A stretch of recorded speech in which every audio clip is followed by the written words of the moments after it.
All right, ESPN Sports Center anchor John Anderson, who's a funny dude, apologized to Zach Whitecloud, who I didn't know before this story, a First Nation member in Canada. Oh, First Nation. Uh-oh, I know where we're going with this.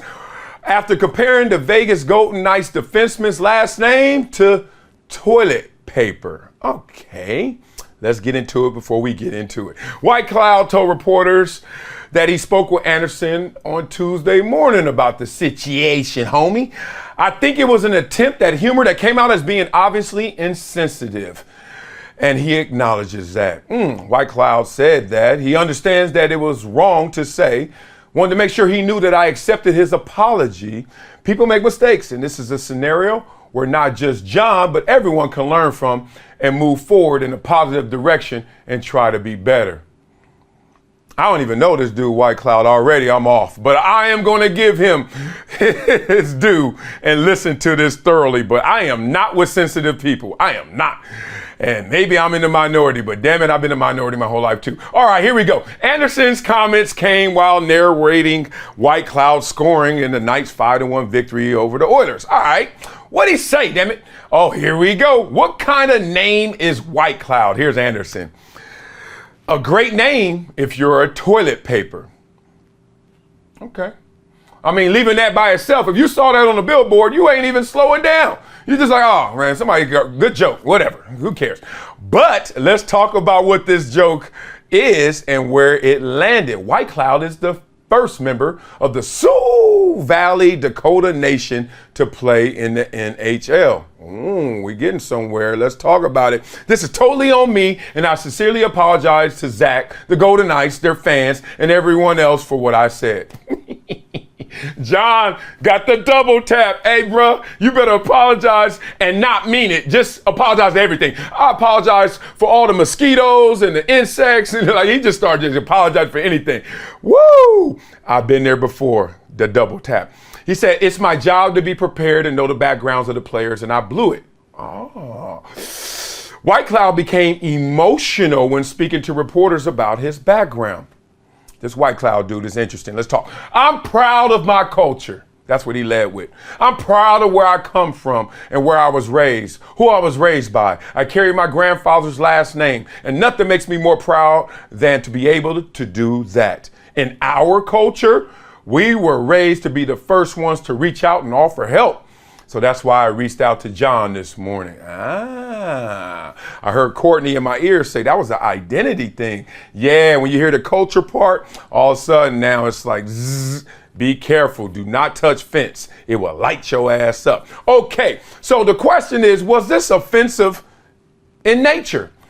No, it wasn't offensive. Now, what was insensitive, even if you want to say it was insensitive, I don't think it was. But he was ignorant to where it would land, so therefore it's insensitive because you didn't know that it would land on someone who would come out and talk about his pride, his culture, his identity, all right? I get it. Now, it's not an even field out there, and that's what's happening. Y'all notice in these shows of late, a lot of people are stepping in it. Because as we know in this PC culture, it's becoming nearly impossible to get off of the mainstream talking points and not offend somebody, right? And that's one thing that I just can't take. I am a comedian at heart. Sometimes I'm actually funny, but at heart, oh man, I have no borders in what I'm thinking. I have no borders in what I'll say.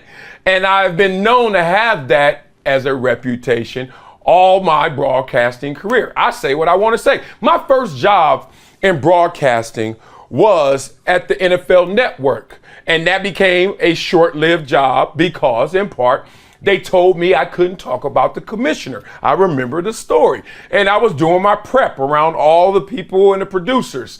And they were like, yeah, I don't know if you should say that. I was like, say what, the truth? And they were like, yeah, but. And I was like, oh, I won't be here long. Plus, I wasn't a Hall of Famer, so I knew I wasn't going to stay anyway. But then I get to the ESPN NFL Live, same thing. Seth Markman, who runs that. And he was like, Marcellus, you're not long for this. And I was like, why? I just got here. He was like, let's just say the way that you talk about sports is different than the way we talk about sports. And that's a good thing. So I had to go into personality-driven shows on Sports Nation. When Sports Nation was groundbreaking at the time, because every other show was like this. Oh, it's 3rd and goal. The Jets will win by 3. And then here I go talking about people and clubs and girls. And they was like, what the hell? We like it. And so that's where I went, my lane. But even that lane is starting to get closed up in terms of freedom of speech, right? It's narrow.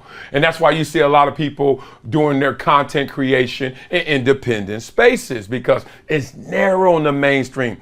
John Anderson didn't say anything to me that was wrong, but someone took it wrongly because someone else is more sensitive about their last name. If you guys got jokes about Wiley, I give a damn. I don't care. It's not what you call me. It's what I listen to, what I pay attention to, what I respond to. So it's just a joke. But now jokes are not even funny in this culture, not in this world. You got to know everyone's history, everyone's Equifax, everyone's Wikipedia before you can even get to joke off. So it's crazy that we live in this world right now. The censor gates are closing in, y'all. And when it comes to freedom of speech, you know what we're getting? Exactly what we paid for. It was free, right? Not much.